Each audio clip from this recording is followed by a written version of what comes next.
అవన్న కాస్త ఆ సమయాన్ని దొంగలించవద్దు. దేవుని స్తోత్రం. హల్లెలూయా. క్షేమకాలం అంతా యేసయ్యని త్రోసివేసే వరకు ఉండవద్దు. నువ్వెప్పుడైతే ఆయన ఆశీర్వదిస్తావో, అనుసరిస్తావో, నీ కుటుంబంలో మేలు జరగటం ప్రారంభించబడుదురు గాక.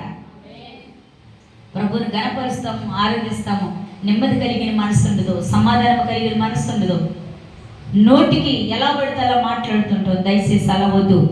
దేవుని వైపుకు చూస్తే ఆయన ఇచ్చే దీవులను మీరు పొందుకుందురు గాక. చదువు నన్న మాట చదువు, నేను ముగించేస్తున్నా త్వరగా. కాబట్టి ఈ మాట శ్రద్ధగా వినండి. కాబట్టి నీ పూర్ణ హృదయంతోను, నీ పూర్ణ ఆత్మతోను,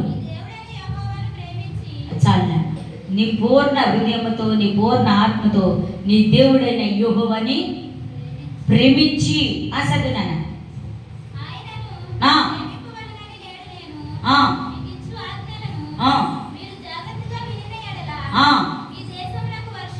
చాలా ఆయన మాట జాగ్రత్తగా వినాలంట. దేవుని స్తోత్రం.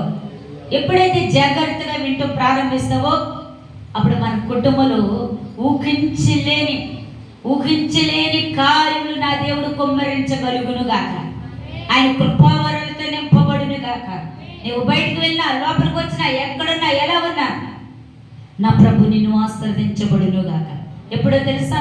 పూర్ణమైన మనసుతో, పూర్ణ హృదయంతో ఆయన్ని ఆరాధించేవారుగా ఉండాలి. నీ దేవుడైన యెహోవా మాట శ్రద్ధగా, జాగ్రత్తగా వినాలి. దేవుని స్తోత్రం.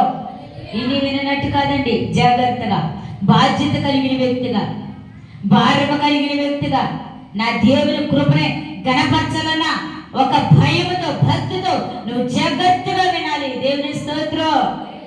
ఎలా పడతాలో కాదండి, ఈ మధురమైన మాటలు, ఊహించలేని మాటలు. అందుకంటే ఆ దుంటి తేలి దారుల కన్నా మధురమైనది ఈ మాట. దేవుని స్తోత్రం. హల్లెలూయా, హల్లెలూయా. ఈ మాటలు మరలా రేపటి దినాన నువ్వు చూడలేవు, వినలేవు. ఈ మధురమైన మాటలు నీ హృదయంలోనికి రావాలంటే నా యేసయ్యని రోజు నువ్వు ఆస్వాదించబడును గాక. హల్లెలూయా, హల్లెలూయా. పరిశుద్ధ పరచబడి పరిపూర్ణత నుండి మహిమలో చేరుటయే అది నా హృదయ వాంఛయే. పరిశుద్ధ పరచబడి పరిపూర్ణత నుండి మహిమలో చేరుటయే అది నా హృదయ వాంఛయే. యేసయ్యా, యేసయ్యా, యేసయ్యా, యేసయ్యా, యేసయ్యా, యేసయ్యా, యేసయ్యా, యేసయ్యా. ముఖ దర్శనం చాలయ్యా నాకు, నీ ముఖ దర్శనం చాలయ్యా. దేవుని స్తోత్రం. హల్లెలూయా.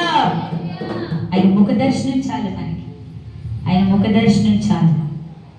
ఎందుకంటే పరిశుద్ధ పరచబడంటే నువ్వు నూతనమైన అనుభూతిలోనికి వెళ్ళి మహిమలోనికి చేరటమే భాగ్యం. దేవుని స్తోత్రం. ఈ లోకంలో వెళ్ళి బంగారం, అంత ఆస్తి, ఎలుగల వస్త్రాలు ఏమి నీతో రావు, కానీ కడవరకు నీతో రాగలిగినది ఏంటి అంటే దేవుని మహిమే. దేవుని స్తోత్రం. హల్లెలూయా. ఈ కొద్ది మాటలు ప్రభు దీవించబడును గాక. హల్లెలూయా. ప్రార్థన చేసుకుని తరలి ఉంచినట్లయితే.